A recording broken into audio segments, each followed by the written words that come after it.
बिस्मिल्लाहिर्रहमानिर्रहीम। दोस्तों, हम मुसलमान हैं और हम सब आशिक रसूल हैं। हमारी जान, हमारे माल, हमारी औलाद, हमारा सब कुछ नबी करीम सल्लल्लाहु अलैहि वसल्लम की इज़्ज़त और नामूस पर कुर्बान। लेकिन दोस्तों, सवाल ये है कि हमें ये बताना क्यों पड़ता है कि हम आशिक रसूल हैं। हमारा किरदार, हमारी ज़ात, हम खुद, हमारा इखलाक और हमारे आमाल ये गवाही क्यों नहीं देते कि हम आशिक रसूल हैं।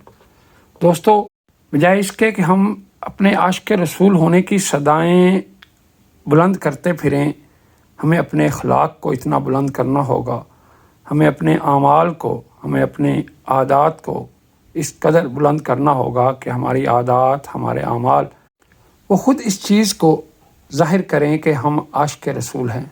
और ये तभी होगा जब हम अपने प्यारे नबी हज़रत मोहम्मद सल्लल्लाहु अलैहि वसल्लम की तौर तरीक़ों पर अपनी ज़िंदगियों को बसर करेंगे।